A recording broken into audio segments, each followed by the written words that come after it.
students. Now, till now we have discussed the chapter organism and population, and I think you have already have a clear concept of the chapter, and already you have gone through the NCERT questions as well as there are many questions in the references. Now, today I want to discuss certain questions, not all, certain questions which I think need a discussion. So let us start from the first question. Does asexual reproduction produces clones always? Now, asexual reproduction, that means the mitosis occurs, mitotic cell division produces equal number of chromosomes with same genetic constitution. So apparently this answer will be yes. Asexual reproduction generally produces clones. But sometimes what happens, during this mitotic cell division, when there is DNA replication, there may be some errors in the DNA replication. So what happens? Sometimes there may be some error in the DNA replication which will exhibit some changes. So not necessarily if it is 99% true, but 1% it may not produce clones.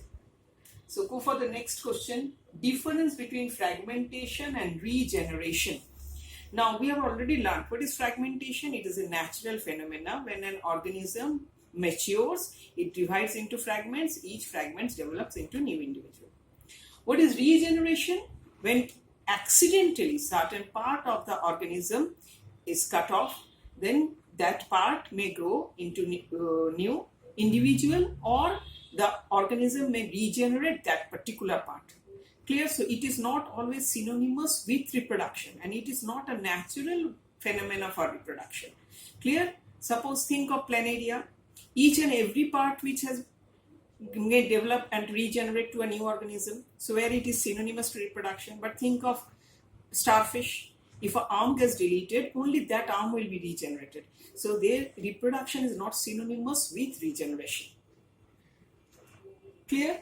Now we go for the next question. If a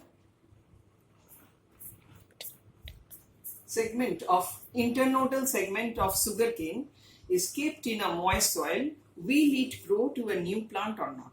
Now apparently what do you think? Moist soil provides all the conditions which is required for the development of a new plant.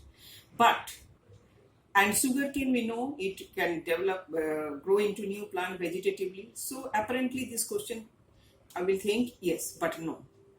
Think of focus on the first word, that is internodal.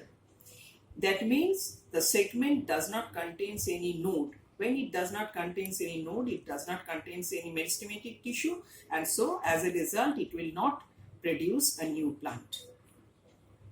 Next, name one monoecious alga and one dioecious bryophyte. So one monoecious alga, one dioecious bryophyte. Now you have gone through the chapter in NCERT and you haven't find these things. So you are telling that Miss is telling something out of syllabus. No. Go through the diagrams properly.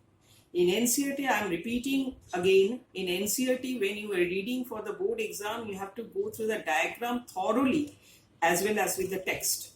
Clear? So monoecious, that means an algae bearing both the male and female sex organ, that is cara. And dioecious bryophyte, that means here the male and female plant will be different. Here you will find that in the picture there is Markensia with male and female plants. Next question, difference between vegetative phase and interflowering phase. Vegetative phase, interflowering phase, both are the somatic phase when there is no reproductive growth.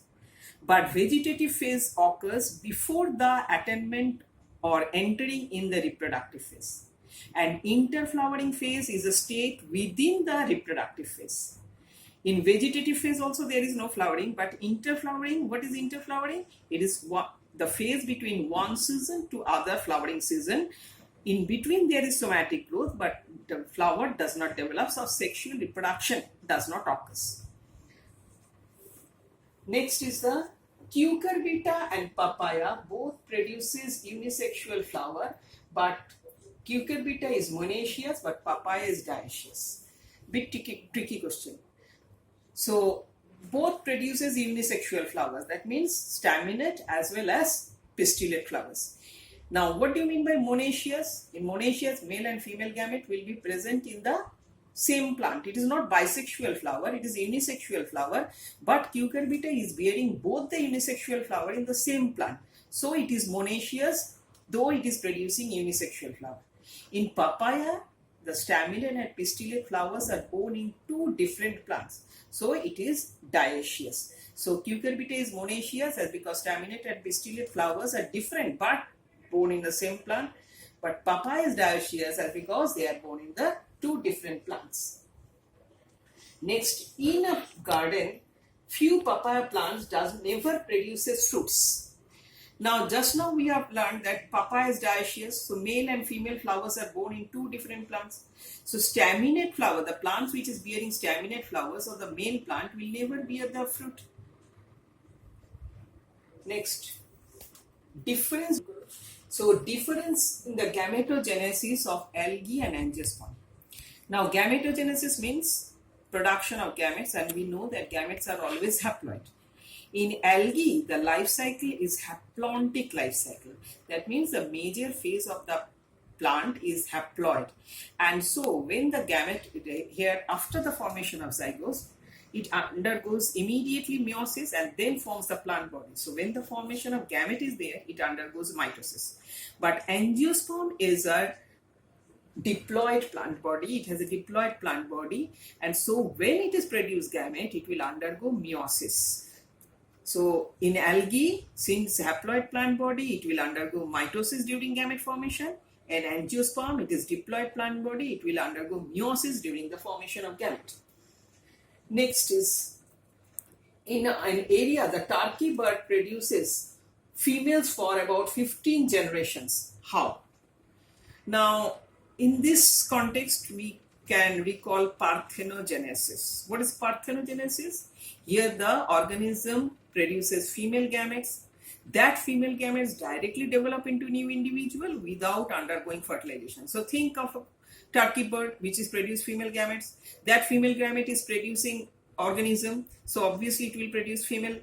And then finally, likewise in every consecutive generation, they are going on producing female gametes which are parthenogenetically producing female organism. So it can produce for 15 generation or more, it can produce female organisms only without producing any male.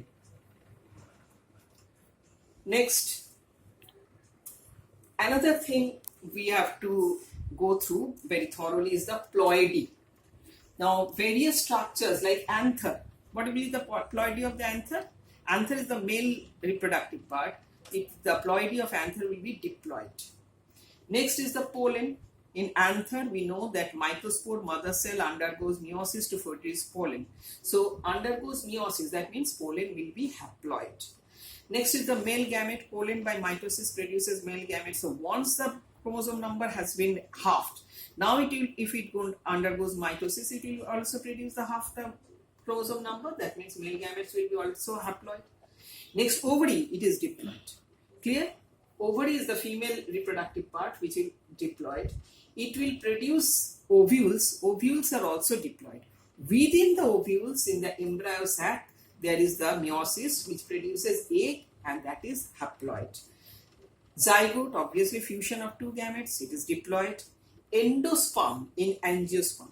Here the two polar nuclei fuses with the male gamete. So it is triploid.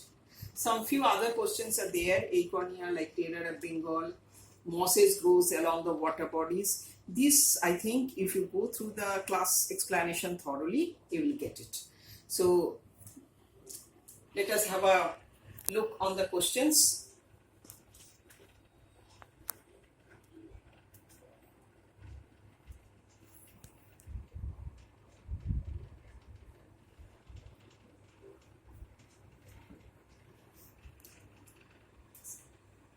So now I think it is okay with the chapter. Go thoroughly through the chapter, go all through the all questions, go through the try to write the answers, and now the chapter will be okay for your board exam. Okay, thank you.